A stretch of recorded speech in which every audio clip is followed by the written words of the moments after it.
রাজধানীতে যে অফিসটা ছিল দলের, অফিসে যাচ্ছিলাম। তো কাছাকাছি যখন এসেছি তখন রাস্তার এক জায়গায় একটু জটলা কয়েকজন মানুষ, একজন মহিলা শুয়ে আছে বোধহয়, সাথে এক ছোট বাচ্চা ছিল, হ্যাঁ মেয়ে ছিল বোধহয় খুব সম্ভব। তো দেখেই বোঝা যাচ্ছে যে মহিলা অসুস্থ। তা আমি রাস্তার এই পাশে, ওটা ছিল on the other side of the road. অফিসে তখন ফোন করলাম আমার এক সহকর্মীকে, বললাম যে কোথায় তুমি? ও বললো ভাই আমি অফিসে। কারণ তুমি, আমি অমুক জায়গায় আছি, তুমি আসো। ও তাড়াতাড়ি আসলো। আসার পরে আমি বললাম যে দেখো ব্যাপারটা কি। আমি আর ওই ঝটলাতে যাইনি, আমি হলো তো ও দেখে এসে আমাকে বলল যে খুব সম্ভবত মহিলাটা খুব অসুস্থ, এবং আমি তখন ওকে আমাদের জন্য অফিসে যে ডাক্তার ছিল যোগাযোগ করো, দেখো মহিলাটা কিভাবে সহযোগিতা করা যায়। তারপরে মহিলাটাকে হসপিটালাইজ করা হয়, পরে আলহামদুলিল্লাহ সুস্থ হয় মহিলাটা।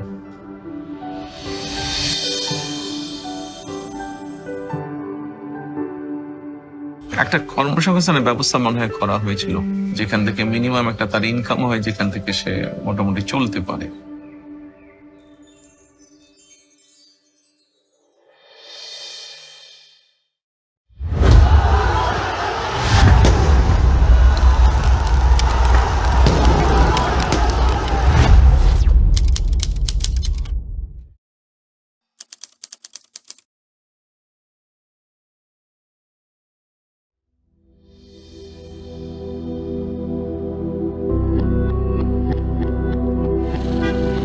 আমাদের বৌদ্ধ মন্দির থেকে তিলকাপাড়া অনেক দূর।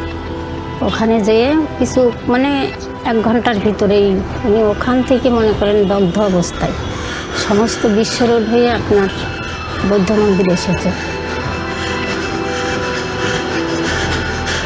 আর সে নিজের গায়ের কাপড় চোপড় খুলে খুলে ফেলেছে। কত মানুষ রাস্তায় ছিল, কেউ বাঁচানোর চেষ্টা করেনি। তখন বৌদ্ধ মন্দিরে এসে আমাদের পরিচিত একটা দোকান, সেখানে ওনাকে বরফ টরফ দিয়ে, হরতাল ছিল, গাড়ি যাচ্ছে না। পরে আমার ভাইয়েরা জোর করে একটা গাড়ি নিয়ে নিজেরাই চালিয়ে নিয়ে গিয়েছে আপনার বাণী মিডে। পরের দিন আমি আমার আব্বুকে দেখতে যাই, তখন আমার আব্বু আমার দেখে কান্না করছিল। মানে বোঝাচ্ছিল যে তার গা ঝুলে পড়ে যাচ্ছে, হয়তো তার কষ্ট হচ্ছিল, সেটা বোঝাচ্ছিল। আমাদের 2 বোনকে মাথায় হাত দিয়ে ওগুলো মানে আমাদেরকে দেখছিল, দেখে উনি একা একাই কান্না করছে। আব্বুকে তো ওইভাবে কখনো দেখিনি, মানে পুরো শরীর ব্যান্ডেজ করা ছিল। হসপিটালে যেয়ে দেখার পরে আমার মাথা ঘুরে যায়, আমি হসপিটালে অজ্ঞান হয়ে যাই। আমি তো ওনার চিকিৎসার দিন আমি ওনার সঙ্গে ছিলাম 5 দিনের দিন। আমাকে বললো একটা কলা দাও, কলা খাই, পানি খাই বলে নিয়ে কলাটা যেই নিতে গেছি, পেস ফিরেন দেখে চোখ উল্টাইয়ে ওই সময় জানটা বেরিয়ে গেল। আমার বাচ্চারা বাসায় ছিল। খবর আসলো, একজন আমাদের এলাকারই মামা হয় পরিচিত, এসে বলছে যে আমির হোসেন মারা গেছে। এটা শোনার পর মানে আমাদের 2 বোনের মাথায় কোনো কাজ করেনি। পরে আমি যে আর আব্বুকে দেখতে পাইনি, আমি দেখছি ওই যে ঢাকনাওয়ালা ট্রেসার গুলো আছে না, ওতে করে আব্বুকে নিয়ে যাচ্ছে।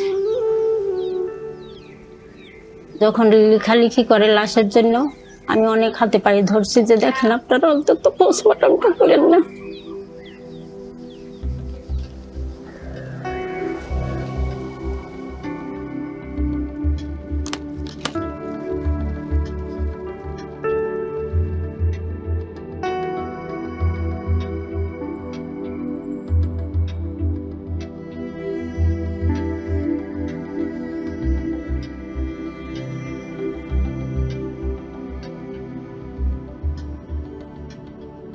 তখন পরিস্থিতি খুবই ভয়াবহ ছিল। আম্মু তো সংসারের কিছু ওইভাবে জানতো না।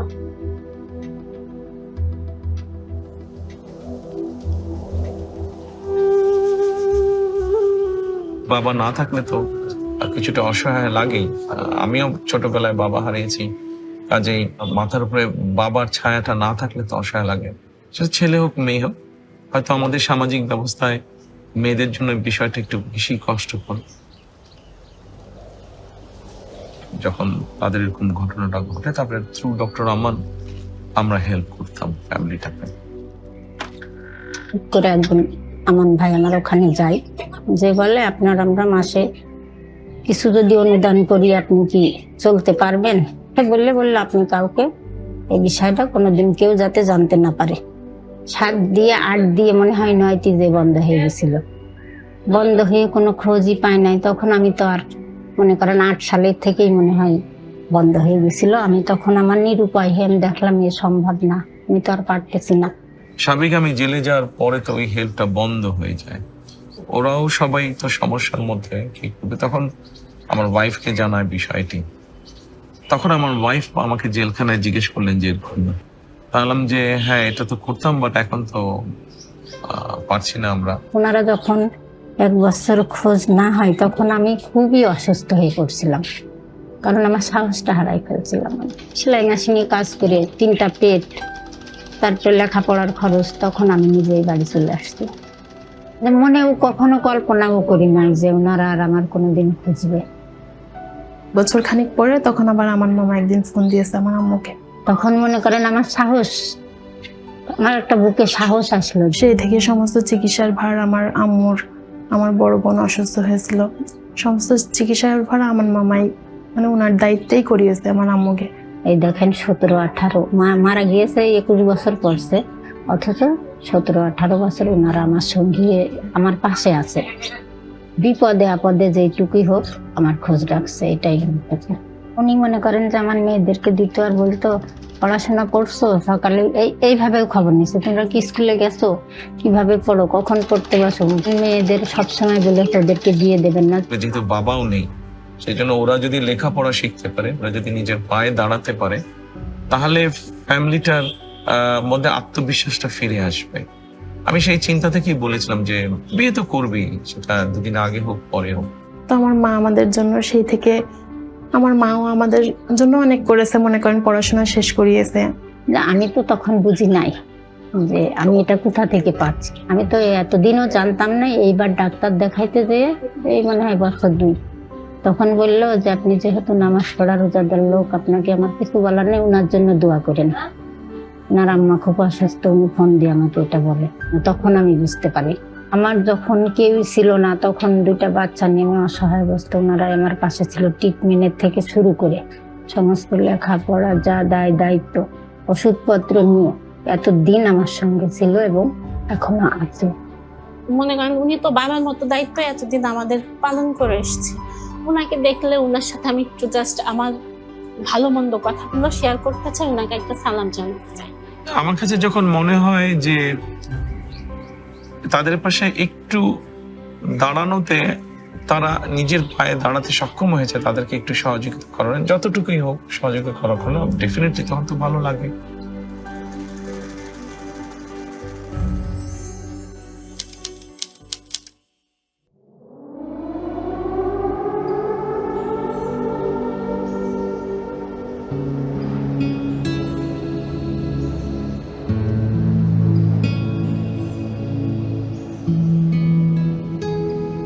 সময়টা ছিল শীতের সময়। জেলখানায় আমার সাথে একটা ছেলে থাকতো। ওই ছেলেটা আমাকে এমনি কথায় কথায় বলছে যে জেলখানায় এরকম অনেক মানুষ আছে, গরিব মানুষ আছে, বিশেষ করে বয়স্ক মানুষ। মহিলাদের ক্ষেত্রে এটা আছে বেশি, পুরুষদের ক্ষেত্রেও আছে। অনেকে এরকম আছে যাদেরকে কেউ দেখতে আসে না, যাদের কোনো ফ্যামিলি তেমন আসে না। গরম কাপড় নেই এদের। জেল থেকে যে কম্বল দেয় ওই কম্বলই আছে, কিন্তু ওই কম্বলটা সারাক্ষণ আপনি শরীরে রাখতে পারবেন না। তো সোয়েটার নেই বা শল নেই। তা আমি ওর কথাটা শুনলাম, শুনে আমি চুপচাপ থাকলাম। তার বলার কিছু নেই, আর করার তো অবশ্যই তখন কিছু নেই। তো পরবর্তীতে কোর্টে ডেট ছিল আমার, তার কয়েকদিন পরে কোর্টে ডেট ছিল। কোর্টে গেলাম আমি। কোর্টে যাবার পরে আমার এক সহকর্মী, ওর নাম রুমন, তো আমি কাছে ডাক দিয়ে ওকে বললাম যে এক কাজ করো, কিছু মহিলাদের শলটা হলে একটা সুবিধা হয় কি, আর যেটা চাদর সেটা রাত্রে ঘুমোতেও পড়ে, বা দিনের বেলায় সেটা শীত লাগলে সেটা গায়ে জড়িয়েও ধরতে পারে। কিন্তু কম্বল তো সবসময় আপনি ব্যবহার করতে পারবেন না এক্সেপ্ট ঘুমানোর সময় ছাড়া। কারণ যে পুরুষদের জন্য কিছু সোয়েটার এবং মহিলাদের জন্য কিছু শল তুমি একটু আমাকে এনে দাও, জেল অথরিটি ওনাদের কাছে তুমি পৌঁছে দাও, আমি ওনাদের সাথে কথা বলবো। তখন জেলে ডিআইজি ছিলেন একজন মেজর হায়দার। আমি রোমনকে বললাম যে তুমি ওনার কাছে পৌঁছে দিও, আমি ওনার সাথে কথা বলবো।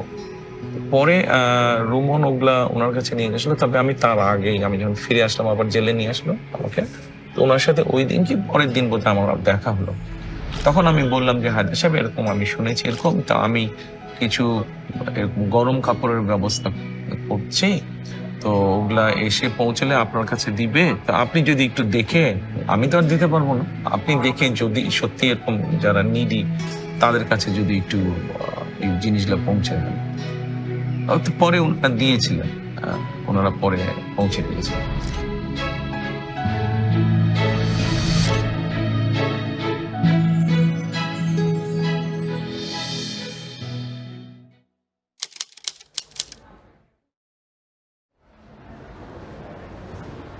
আমার বাবা একজন স্কুল টিচার, মাদ্রাসার টিচার, কিন্তু পরিবারে আমাদের তো 5 ভাই আমরা বেসিক্যালি।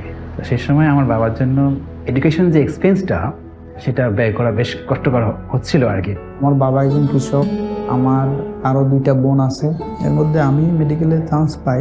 আমার বাবা যেহেতু কৃষক, ওনার জন্যে এই 3 জনকে একসাথে এই যে এটার যে খরচটা এটা ক্যারি করা আসলে অনেক কঠিন ছিল।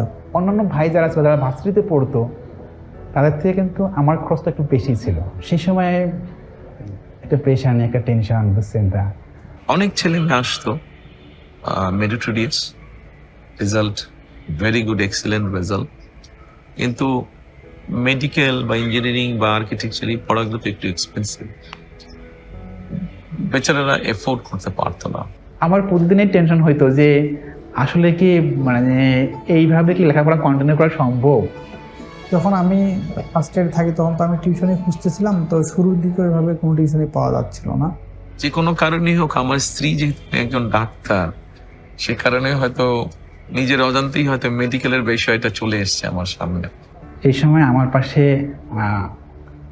বিটু ভাই, ওনারা আমাদের সঙ্গে কমিউনিকেট করলেন আর কি, করলেন যে ওরা প্ল্যান করলেন, যে বললেন যে আমরা তো তোমার রেজাল্ট দেখেছি, তোমার সম্পর্কে শুনেছি, আমরা তোমাকে একটা স্কলারশিপ দেওয়ার জন্য সিলেক্ট করেছি। কিছু ক্রাইটেরিয়া ছিল আমাদের, রেজাল্টটা দেখবো আমরা, এবং তার মানে ফাইন্যান্সিয়াল ব্যাকগ্রাউন্ডটা সত্যি ডিজার্ভ করে কিনা, কারণ আমাদের তো রিসোর্স অল্প রিসোর্সের মধ্যে যেহেতু আমরা দিব, তো সেই জন্য আসলে সে ডিজার্ভ করে কিনা সেই সাপোর্টটা, ওটা আমরা চেক করতাম ভালো করে। এবং আমার পুরো ফ্যামিলিতে কোনো ডাক্তার নেই, আমাদের ফ্যামিলিতে কোনো ডাক্তার নেই বেসিক্যালি। তো আমি কিন্তু ফার্স্ট ডক্টর, তারা চাইতেন যে তার একটা ছেলে ডাক্তার হবে, আর আমিও বেসিক্যালি এটা আমি চাইতাম যে আমিও ডাক্তার হব।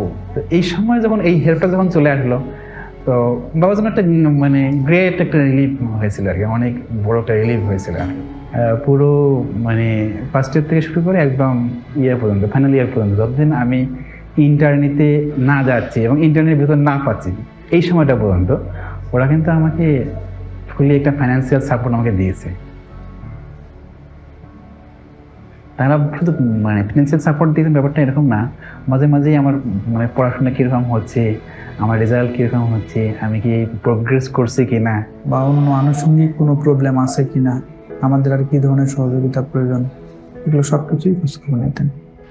এখন বড় হয়ে গেছে, এখন ফুল ফ্লেজের ডাক্তার হয়েছে অনেকে, বিসিএস পরীক্ষাও মনে হয় দিয়েছে, কেউ বিসিএস পরীক্ষা দিয়েও আপনার মেডিকেলে জয়েন করেছে। তো আমাদের এই স্কলারশিপটা যে জনাব তারেক রহমান স্যার দিয়েছেন, মানে এটা কখনোই আমাদেরকে মানে ইনফর্ম ওইভাবে করা হয়নি। তখন আমি যেটা করছিলাম যে আসলে ফান্ডিং করা হচ্ছে, ডিটেলসটা আমাকে একটু বলা যাবে?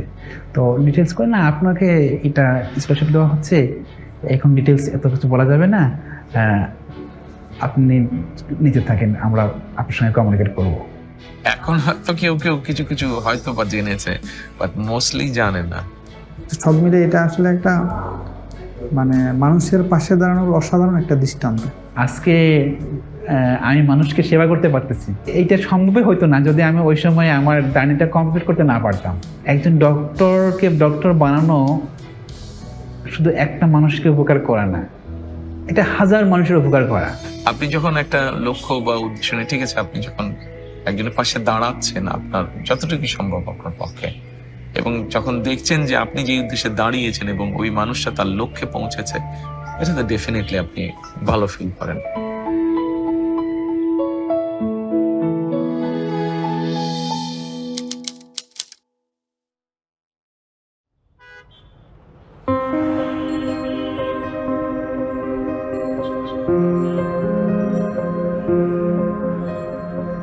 পুরো পৃথিবীতেই মানুষ এবং প্রাণীর সমান কোএক্সিস্টেন্স থাকা উচিত। প্রতিটা প্রাণী কিন্তু সৃষ্টি করা হচ্ছে কোনো একটা পারপাস সহ, পারপাস ছাড়া কিন্তু কোনো কিছু সৃষ্টি করা হয়নি। ওরা তো বলতেও পারে না যে আমার খিদা লাগছে বা আমার এই জায়গাটায় ব্যথা, তাহলে ওদের প্রতি আমাদের রেসপন্সিবিলিটিটা আরো অনেক বেশি হওয়ার কথা না?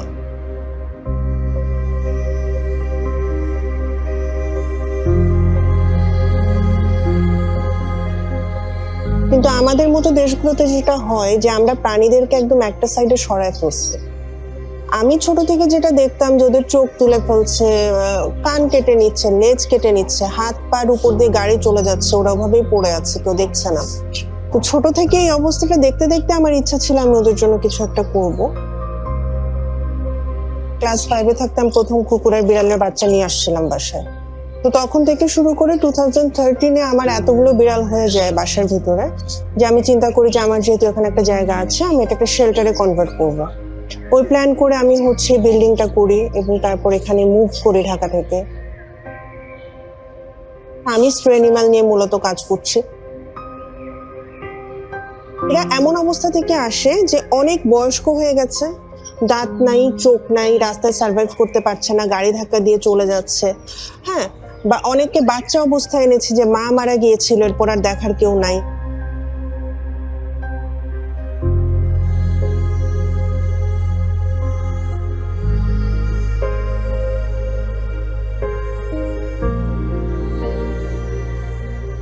আমাদের এখানে অনেকগুলো আছে চোখে দেখতে পায় না, ওরা একটু এদিকে ওদিকে ঘুমায় থাকে, খুব একটা মুভ করে না। আর হাফ প্যারালাইজড অনেকগুলো আছে যারা ঠিক মতো হাঁটতে পারে না। তোরা রাস্তায় খাবার পাবে কিভাবে আর খাবে কিভাবে, যেখানে সুস্থ কুকুরে সার্ভাইভ করে না।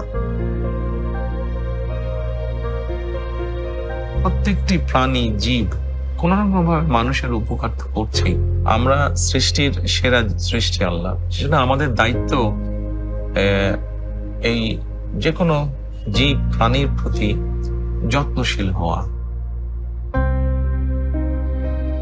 সোশ্যাল মিডিয়া অথবা কোনো বাংলাদেশি টিভি চ্যানেলে খুব সম্ভব দেখেছিলাম কোনো একটা প্রোগ্রামে যে ও বেশ স্ট্রাগল করছিল, মানে যেহেতু এই ধরনের স্ট্রে ক্যাট বা ডগকে নিয়ে এসে বিশেষ করে যারা ইনজুরিও হেল্প করে, কিন্তু ওরকম সহযোগিতা বোধহয় পাচ্ছে না। তখন আমি ঢাকায় আমার এক সহকর্মী বললাম যে একটু যাও তো, তুমি দেখে আসো তো কি বিষয়টা কতটুকু ঠিক বেঠিক বা সঠিক। 2018-এর দিকে মেহেদি ভাই আমাদের সাথে প্রথম যোগাযোগ করেন over the phone. And to be honest, আমি তখনও জানতাম না যে উনি আসলে কে বা কার পক্ষ থেকে উনি ডোনেশনটা দিচ্ছেন। উনি এখানে আসছেন, শেল্টার উনি ভিজিট করে যান। ও দেখে এসে আমাকে পরে রিপোর্ট করলো। তো তখন আমি এবং আমার মেয়ে আলোচনা করে আমরা সিদ্ধান্ত নিলাম যে ঠিক আছে, আমাদের পক্ষে তখন যতটুকু সম্ভব ছিল ওর কুকুর বিড়ালের আমরা যেটা করেছিলাম যে খাবারের কষ্টটা বেশি হয়, তো খাবারের ব্যাপারে যতটুকু সহযোগিতা করা যায়, তাহলে মাসিক ভিত্তিতে আমরা ওকে বললাম ঠিক আছে। পরে আমি আমার যে সহকর্মীকে পাঠিয়েছিলাম ওকে আবার বললাম যে তুমি গিয়ে বলো যে আমরা খাবারের ব্যাপারে এই পরিমাণ আমরা সহযোগিতা করতে চাই, যদি ওরা এগ্রি করে তাহলে আমরা স্টার্ট করবো এটা। তখন তারপরে আমরা তাকে এখন পর্যন্ত আমরা চেষ্টা করছি কন্টিনিউ করতে।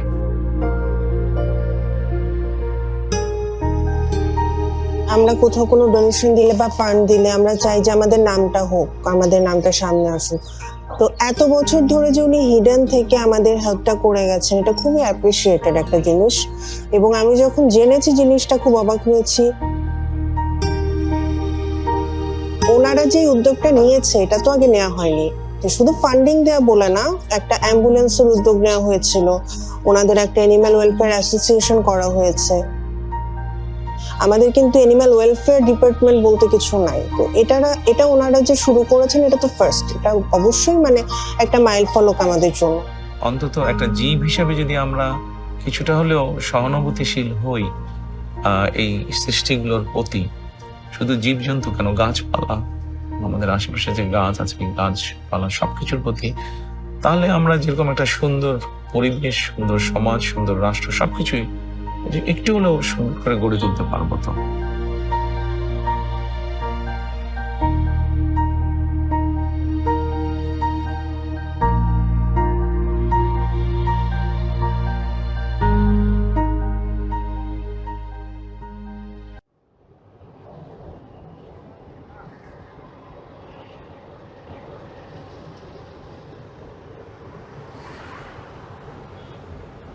প্রথম ছেলে গেল আলট্রাসাউন্ড করবার, প্রথম গেছে মেডিকেলতে বাইরে পরে গেছে আলতা করবার যাব। এই টাইমে সরব দুজন দাঁড়াই গেছে, দাঁড়াইতে যখন সরব পার গেছে তখন অ্যাক্সিডেন্ট হয়ে গেছে।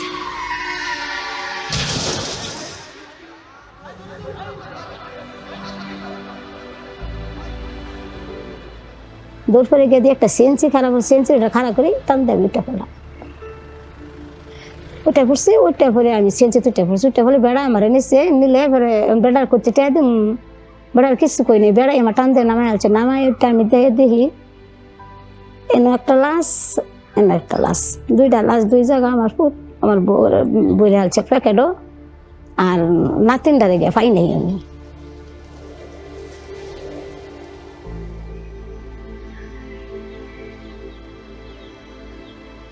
আবুর মাথা এখানে ছিল না, সব মাথাটা ছিলান ছিল, মাথা এলে গেছে, আব্বার মুখ দেখা গেছিল না, আব্বারও চেনা গেছিল না।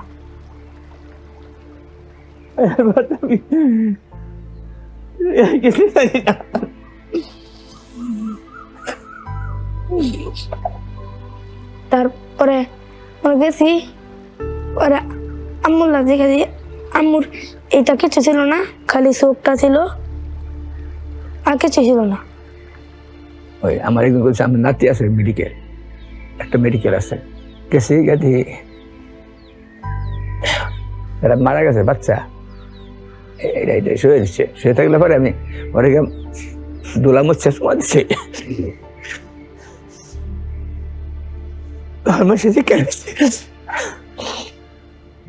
মারা গেছিল সঞ্জিদা, 3 বছর বয়স, আর ছোট ছিল হয়।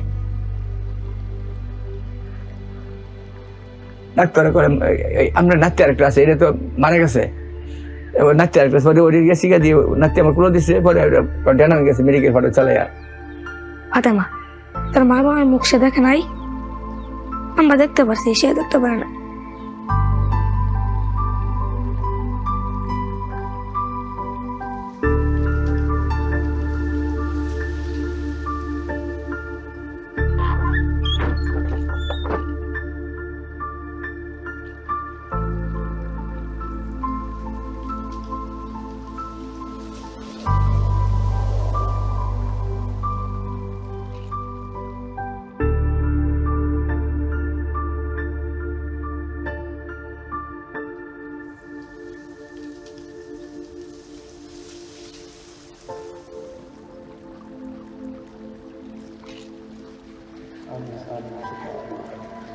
কয়েক বছর আগের ঘটনা, পত্রিকায় দেখে আমি জেনেছি ঘটনাটা। মাটা মারা যায় কিন্তু বাচ্চাটা ভূমিষ্ঠ হয়েছিল, বাচ্চাটাকে এতিমখানায় দিয়ে দিয়েছিল। আর্নিং সোর্স বাবা ছিল, বাবা মা দুজনেই মারা গিয়েছিল, ওরা কয়েক ভাই বোন। দাদা দাদির সাথে খুব সম্ভব থাকে, এবং দাদা বা দাদির বোধহয় একজন প্যারালাইজ বোধ হয়। আমরা তো এমনি অসুস্থ মানুষ, এরপরে আমি কাম কাজ করতাম আগে, অন্তর করার হয় না, করলে অসুস্থ হয়ে যাই, এরকম বড় বড় কাম করছি, তখন পুত মরার পরে তো আর আস্তে আস্তে এমনি অসুস্থ হয়ে গেছি। তখন আমি চিন্তা করে দেখলাম যে ওদেরকে যদি আমরা অর্থনৈতিক সহযোগিতা দিই, এমনও হতে পারে যে আশেপাশে হয়তো এমন মানুষ থাকতে পারে যারা কোনোভাবে তাদেরকে এক্সপ্লয়েট করে হয়তো অর্থনৈতিক সুবিধাটা সরিয়ে ফেলতে পারে। মানে দিচ্ছি আমরা তাদেরকে সহযোগিতা করার জন্য, কিন্তু হয়তো তারা বেনিফিটটা পাচ্ছে না, কেউ হয়তো সেখান থেকে সেটা সরিয়ে দিবে। তখন আমি ডিসাইড করলাম যে let us do something different. আমি বললাম যে ওদের সাথে বসো, কথা বলো, এসেনশিয়াল ফুড আইটেম কি পরিমাণ লাগে ফ্যামিলির এই কয়েকজনের মাসে।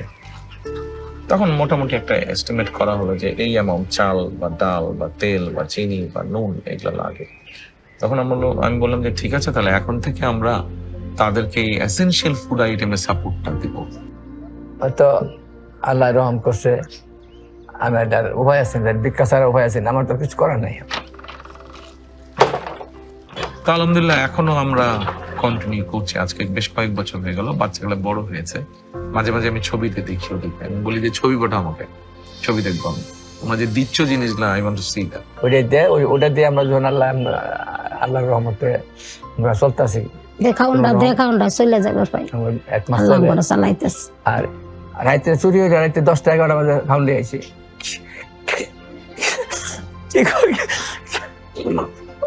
কি কষ্ট কষ্ট হয়ে গেছে, অনেকদিন কষ্ট হয়ে গেছে। কষ্ট গেছে, এটা আমি হয়তো বুক করছি, অনুভব করছি যে রাইতে 10টা, 8টা, 9টা, 10টা চুরি হয়েছে, খাওয়া গেছে। তার খাউন বন্ধ দেয় নাই, প্রত্যেক মাসে খাউন দিয়ে গেছে। এক মাসও মিস খাওয়াই দিচ্ছে, মেঘ বৃষ্টি খাউন দিয়ে গেছে। যারা এই কাজগুলো করতে পছন্দ করে, যারা চায় এরকম করতে, পাশে গিয়ে দাঁড়াতে, দলমত নির্বিশেষে, এরকম অনেক মানুষকে আমরা চেষ্টা করেছি তাদের পাশে গিয়ে দাঁড়াতে, যারা আমাদের দলই করে না, আমাদের দলের সাথে যাদের কোনো সম্পর্কই নেই, বাট মানুষটা অসহায়, তার একটা সহযোগিতা বা সাহায্য প্রয়োজন, করেছি আমরা। ধন্যবাদ, মানে লাখ লাখ শুক্রিয়া, তার ভাষায় প্রকাশ করার মতো না। উনি যে উপকারটা যা করছে আর কি, এটা আমার ভাষায় করার মতো কোনো নাই, বলার মতো কোনো ভাষা নাই। বাচ্চাগুলো বড় হচ্ছে, বাচ্চাগুলো লেখাপড়া শিখবে, ইনশাল্লাহ নিজের পায়ে দাঁড়াবে। ওর বাবা মারা বেঁচে থাকলে তাই তো করতো তারা, তো বাবা মা আনফর্চুনেটলি বেঁচে নেই। এতটুকু যখন আসছে ইনশাল্লাহ বাকিটাও যাবে।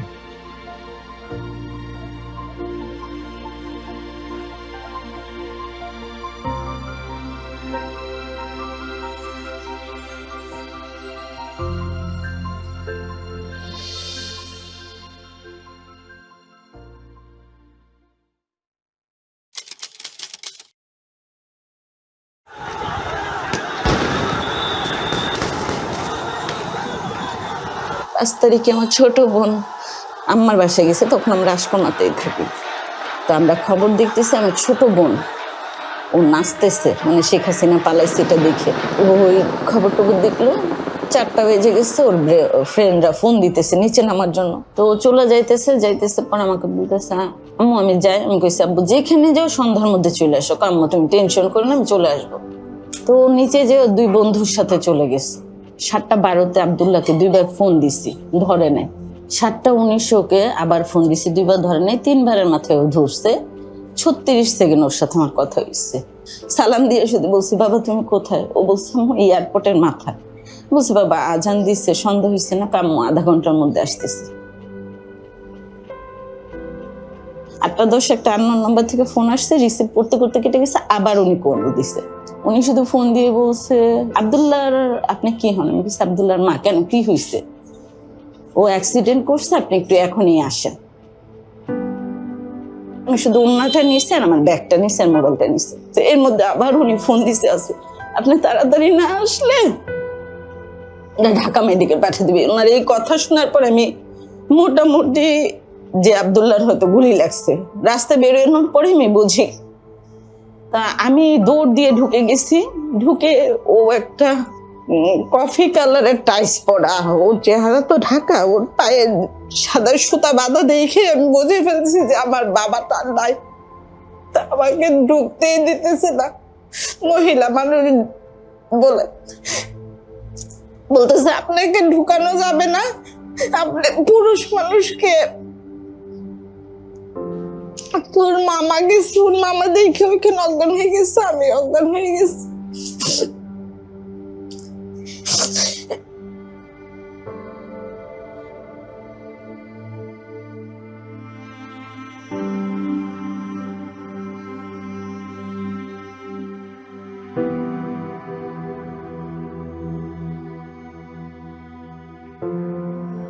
আব্দুল্লাহ হসপিটালে যাওয়ার পর শুধু 3-4 বার বলছে আমি বাঁচবো না, আমার আম্মাকে ফোন দেন, আমার আম্মু আসলে আমি ঠিক হয়ে যাবে, এবং ও আমার নাম্বারটাই দিছে। আব্দুল্লাহ মারা গেছে 5 তারিখে। আমি 8 তারিখ থেকে হসপিটালে ভর্তি জিসানকে নিয়ে। 19 তারিখে ধরা পড়ছে ক্যান্সার, ক্লোন ক্যান্সার 3rd স্টেজে। একটা মার জন্য এরপরে আর শোনার কি বাকি থাকে? যতটুকু মনে পড়ছে এই ঘটনাটা আমি সোশ্যাল মিডিয়ার মাধ্যমে জানতে পারি। জানার পরে আমি আমাদের বিএনপি পরিবারের আহ্বায়ক রুমন বহু বছর, গত 20-25 বছর ধরে রুমন আমার এই কাজগুলোতে আমাকে সহযোগিতা করে। আমি রুমনকে তখন বললাম যে আচ্ছা এটা দেখলাম, তুমি একটু যাও তো দেখো কি ব্যাপার, গিয়ে দেখে সবকিছু জেনে শুনে আমাকে জানাও।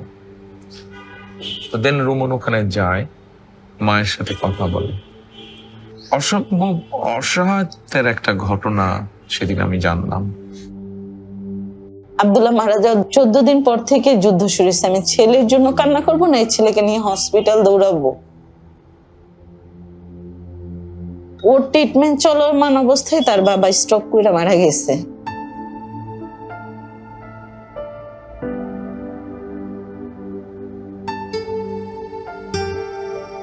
দিন শেষে আমার ছেলের জন্য আমি, আর আমার জন্য আমার ছেলে, আসলে আমরা অনেক একা।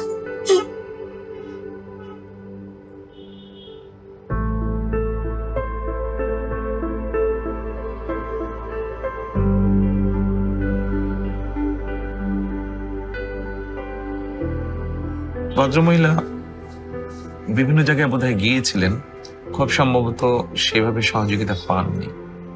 তারপরে আমি তখন রুমনকে বললাম যে ঠিক আছে। তো ও বললো যে ভাইয়া এটা বেশ সময় এবং খরচ লাগবে এই ট্রিটমেন্টটাতে। তো আমি জিজ্ঞেস করলাম কেমন খরচ লাগবে, যেই খরচটা লাগবে একটু অ্যামাউন্টটা একটু বড়। বললাম যে ঠিক আছে, আল্লাহর নাম নিয়ে বিসমিল্লাহ বলে চলো আমরা শুরু করি, যতটুকু পারি আমরা এগোবো, আমরা আমাদের চেষ্টাটা করি, বাকি আল্লাহর ইচ্ছা। ওর এক একটা কেমো 49,000 টাকা করে পড়ছে। 3টা কেমোর পর থেকে প্রত্যেকটা কেমোর টাকা আমরা বিএনপির পরিবারের পক্ষ থেকে পাইছি।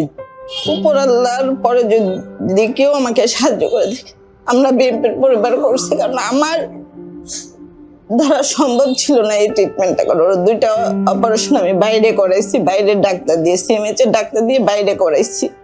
কারণ অনেক টাকা লাগছে। 2টা সার্জারির টাকাও সম্পূর্ণ আমরা বিএনপির পরিবার দিচ্ছি। তারেক রহমান নিজে ফোন করে জিসানের খবর নিচ্ছে আমাকে, ওনাদের গুলশান অফিসে ডাকায়া উনি আমার সাথে, আমার ছোট ভাইয়ের সাথে কথা বলছে জিসানের জন্য যা লাগে আমি করবো, আমি যতটুকু পারি, আপনি শুধু সুস্থ থাকুন। তখন তো বিধ্বস্ত উনি, স্বামী মারা গিয়েছে, বড় ছেলে শহীদ হয়ে গেছে জুলাই, ছোট ছেলে এরকম অবস্থা।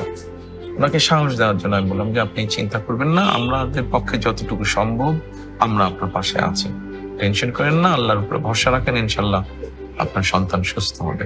ওনাকে যদি আমি কৃতজ্ঞতা মুখেও বলি সেটা প্রকাশ করে শেষ করতে পারবো না। আমি নামাজ পড়ে ওনার জন্য, ওনার ফ্যামিলির জন্য দোয়া করি। আমাদের সফলতা বা আনন্দটা এখানেই যে বাচ্চাটা আলহামদুলিল্লাহ আজকে অনেক সুস্থ বাচ্চাটা। মানে আমি চাওয়ার আগে এত কিছু পাইছি যে চাওয়ার আর জায়গা নাই গা। মানে আমার কোনো কিছু ফুলফিল, আমার বাচ্চার চেয়ে বড় কিছু তো নাই। তারা আল্লাহর রহমতে তাদের উসিলায় আমি আমার বাচ্চাটাকে সুস্থ পাইছি, এটাই আমার জন্য অনেক অনেক অনেক আলহামদুলিল্লাহ। মাটাও যখন সেই প্রশান্তির হাসি দেয়, ওটাই আমাদের কাছে সবচেয়ে বড় পাওয়া।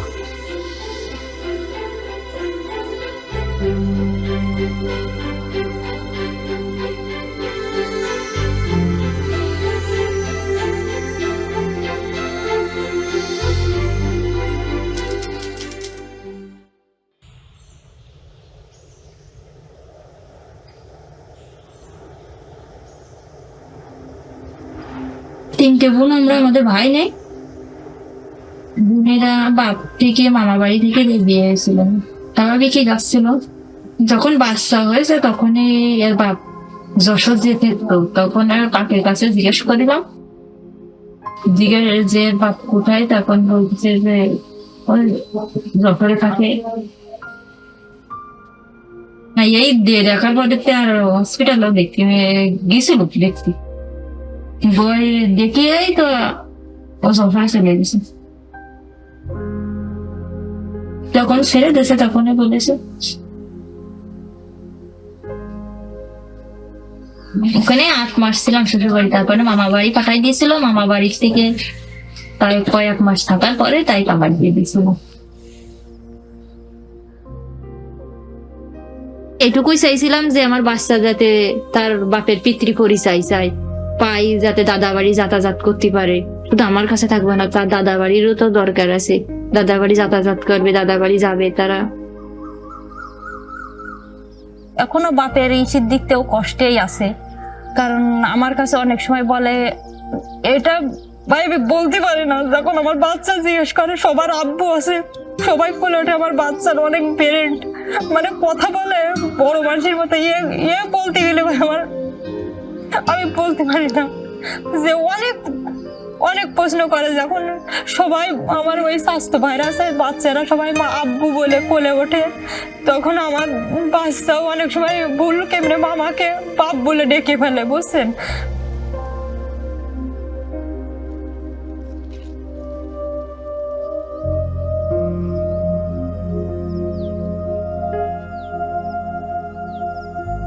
অনেক কষ্টে ছিল, বাচ্চাটাও অনেক কষ্টে ছিল, আমার সাথে অনেক না খেতে গেছে বাচ্চাটাও।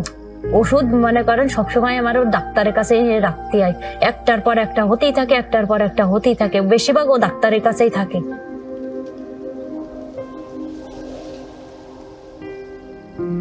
আমাদের থাকার ঘরও ছিল না, যে বাচ্চাটা নিয়ে থাকবো আমাদের থাকারও ঘর ছিল না। এইখানে একটা ভাঙ্গাচুরে একটা টালির ঘর ছিল, মানে মনে অবস্থা যে রাত থাকার মতো না। দিনের বেলা হয়তো বেড়ালাম চালালাম, রাত্রে আমরা থাকতে পারতাম না। পত্রিকা বা সোশ্যাল মিডিয়ার মাধ্যমে আমি জেনেছি। তারপরে আমি আমার অভ্যাস মতো আমার টিমকে আমি বলেছি, আচ্ছা এই বিষয়টা কি, একটু তোমরা আগে নিজেদের মতন করে জানো। তারপরে ওরা যায়, জানে, এবং তারপরে আমাদের অবস্থান থেকে যেটা মনে হয়েছে, যতটুকু মনে হয়েছে করা সম্ভব বা করতে পারবো আমরা সেভাবে চেষ্টা করেছি তাদের পাশে দাঁড়ানোর জন্য। তার এসে আমাকে বললেন আমার বাচ্চার পাশে সুবিধা অসুবিধার জন্য পাশে থাকবে, লেখাপড়ার খরচ দিবে, আবার বলেছে তোমাকে একটা থাকার স্থান করে দেওয়া হবে ঘর। তা আমার ওই যে দেখতে পাচ্ছেন আপনারা এই ঘরটা তিনি করে দিয়েছেন, আলহামদুলিল্লাহ। এই আমার বাচ্চা নিয়ে ওই ঘরে আমি থাকতে পারবো। আর তিনি বলেছেন যে লেখাপড়ার খরচ নিব, দায়িত্ব তিনি পাশে থাকবে। একটি স্বাভাবিক বাচ্চার ভবিষ্যৎ যেমন হওয়া উচিত, ওই বাচ্চাটার ভবিষ্যৎও চেষ্টা করবো আমরা সেভাবেই গড়ে তুলতে। বাচ্চাটা এখন ছোট আছে, কয়দিন পর একটু বড় হবে, যখন স্কুলে যাওয়ার বয়স হবে ও স্কুলে যাবে ইনশাল্লাহ, শিক্ষা গ্রহণ করবে। এক সময় তার যেই যোগ্যতা আছে, মেধা আছে, সেটার ভিত্তিতে সেভাবে সে এগিয়ে যাবে। হ্যাঁ, তারেক রহমান তিনি মানে আমাদের কষ্ট বুঝেছেন, যে তিনি একটা আসলে আমার কাছে মনে হয় তিনি একটা মহান মানুষ, যে আমাদের পাশে দাঁড়াইছেন, যে গরিবের পাশে দাঁড়াইছেন। তার শুভাকাঙ্ক্ষী হিসাবে আমরা যারা আছি, আমরা যতটুকু পারি তাকে সহযোগিতা নিয়ে তার পাশে দাঁড়াবো, তার সাথে থাকবো।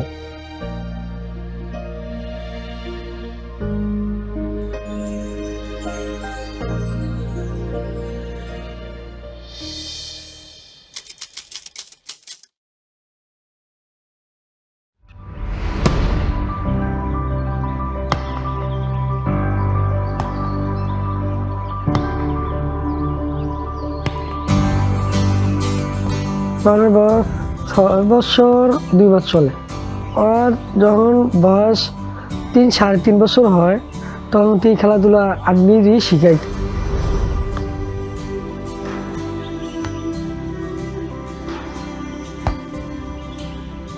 সর্বপ্রথম আমার শ্বশুরে একটা বল দিয়েছিল প্লাস্টিকের, মানে তাই সে ছোট ছিল, একটা হাঁটা শিখছে, ওই সময় একটা প্লাস্টিকের বল এনেছিল। ওই থেকে মানে বল হাতে নেই, ওই খেলতে লাইতে পরে হ্যাঁ একটা বল এনে দিছে। আমার দোকানের সামনে আমি ফজর নামাজ পড়ি, ডেলি শিখাইতাম অন্তত 1 থেকে 1.5 ঘন্টা।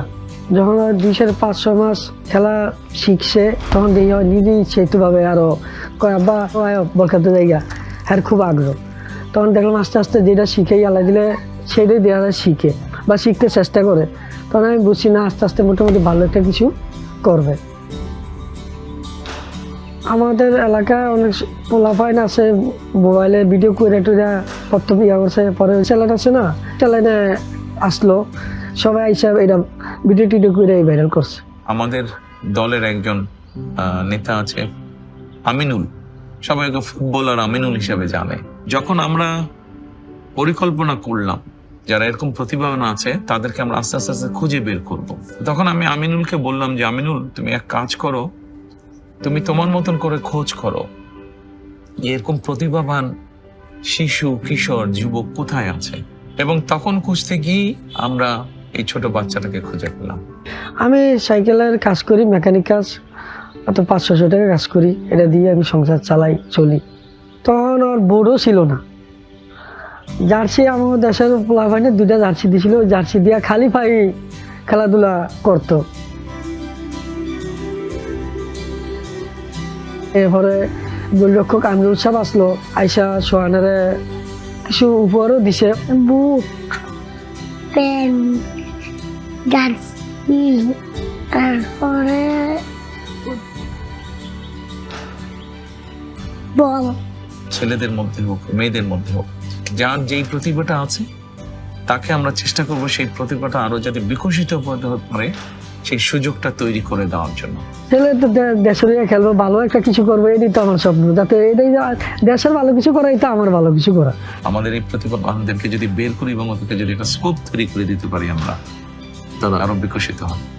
ছোট্ট মিছিল আরো দিতে পারি, এগুলো গেঞ্জিগুলো আরো হতে পারে, সাত দিয়ে আরো দিতে পারি, তারপরে পিসের মধ্যে আরো দিতে পারি, তারপর আবার কত কিছু পারি। আমি ধন্যবাদ জানাই জনাব তারেক রহমান সাহেব আর গোলরক্ষক আমিনুল সাহেব, তারা আমার মাসে কিছু অর্থায়ন দেয়। এটা দেওয়ার পরে এখন মোটামুটি আমার স্বাভাবিকভাবে ভালোভাবে আমি চলি, প্ল্যান পড়ালেখা করাইতে পারি, আমার এখন চলতে একটু সহজ হয়। তারেক রহমান সাহেবকে